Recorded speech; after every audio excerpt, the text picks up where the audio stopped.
মিথ্যা মামলা, হয়রানি, বছরের পর বছরে কোর্টে দাঁড়ানো আমাদের সমাজে এই সমস্যাগুলো কতটা পরিচিত সেটা আমরা সবাই জানি।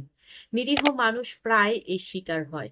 কিন্তু সরকার এই সমস্যার সমাধানে একটা বড় ধরনের পদক্ষেপ নিয়েছে। আসসালামু আলাইকুম, ল অফিসে আপনাদেরকে স্বাগত। আজকে আমরা আলোচনা করব মিথ্যা মামলার ফাঁদ থেকে বাঁচতে নতুন আইন, ধারা 173-এর ক। ফৌজদারি কার্যবিধি 1898 এই আইনে একটা গুরুত্বপূর্ণ সংশোধন এনে যুক্ত করেছে। আর এই নতুন ধারাটা হলো 173-এর ক। কি আছে এই ধারায়, কেন এটা আপনাদের জন্য খুবই গুরুত্বপূর্ণ, চলুন বিস্তারিত আলোচনা করি। ভুয়া এবং হয়রানিমূলক মামলার প্রবণতা রোধে ফৌজদারি কার্যবিধি সিআরপিসি সংশোধন এনেছে অন্তর্বর্তীকালীন সরকার। প্রাথমিক তদন্তে যাদের বিরুদ্ধে অভিযোগ সুনির্দিষ্ট কোনো প্রমাণ পাওয়া যাবে না, তাদেরকে মামলা থেকে অব্যাহতি দিতে হবে। ধারা 173-এর ক নামে একটা নতুন বিধান যুক্ত করা হয়েছে বলে জানিয়েছেন সরকারের আইন উপদেষ্টা ডক্টর আসিফ নজরুল।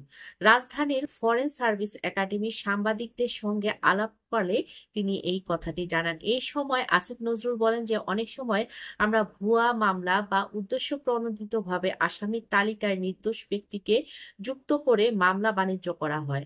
আর এই পরিস্থিতি থেকে পরিত্রাণ পেতে দেশের শীর্ষ ক্রিমিনাল ল বিশেষজ্ঞ এবং স্বরাষ্ট্র মন্ত্রণালয়ের সঙ্গে পরামর্শ করে সিআরপিসি সংশোধন করার সিদ্ধান্ত নেওয়া হয়েছে।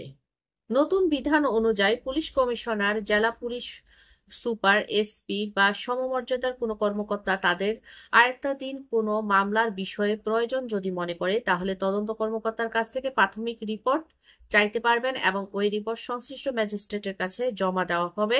ম্যাজিস্ট্রেট প্রাথমিক রিপোর্ট যদি দেখেন যে মামলায় কোনো শক্তিশালী ভিত্তির উপর দাঁড়িয়ে নেই আর আসামিদের 100 জনের মধ্যে 90 জনের বিরুদ্ধে নির্দিষ্ট কোনো সাক্ষ্য প্রমাণ বা কোনো ধরনের অভিযোগ নেই, তাহলে তিনি তাদেরকে অব্যাহতি দিতে পারবেন।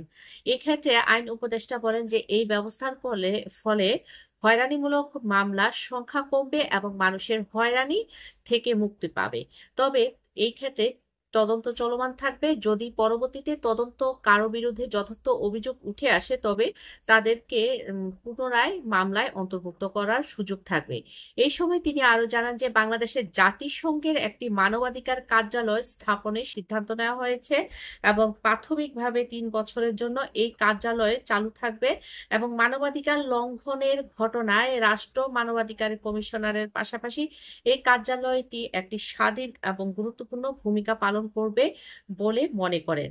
সহজ ভাষায় বলতে গেলে এটা হচ্ছে যে পুলিশকে একটা বিশেষ ক্ষমতা দেওয়া হয়েছে।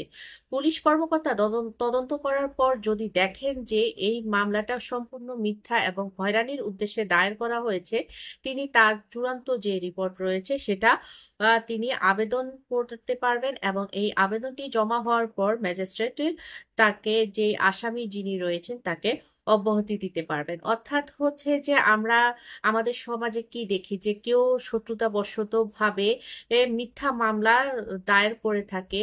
তো দেখা যায় যে যেই মামলার যেই অভিযোগে তাকে অভিযুক্ত করা হয়েছে, কিন্তু সে দেখা যায় যে প্রকৃতপক্ষে নির্দোষ, কিন্তু এটা প্রমাণ হতে হতেই দেখা যায় যে 2-3 বছর সময় লেগে যায়। তো বাই দিস টাইম সে কিন্তু অপরাধ না করে কিন্তু শাস্তি ভোগ করে ফেলে। তো এর এগেনস্টে যে নতুন যে ধারাটা, সেই ধারাটার যে 173-এর ক ধারা, সে ধারা অনুযায়ী যদি কেউ যদি কোনো মিথ্যা মামলা বা হয়রানির উদ্দেশ্যে করা হয়, তাহলে এই ধরনের মামলাগুলো পুলিশ যদি দেখে যে তদন্ত করার অবস্থায় যদি দেখে যে এই মামলাটা সম্পূর্ণ ভিত্তিহীন, তখন তাকে অব্যাহতি দিতে পারবে এবং পরবর্তী তদন্তকালে যদি তাদের কারো পাওয়া যায়, তাহলে সেখানে তাদেরকে অন্তর্ভুক্ত করা যাবে। আশা করি বিষয়টা বুঝতে পেরেছেন। আর যদি ভিডিওটি ভালো লাগে তাহলে লাইক, কমেন্ট, শেয়ার এবং সাবস্ক্রাইব করবেন। আজ এই পর্যন্ত।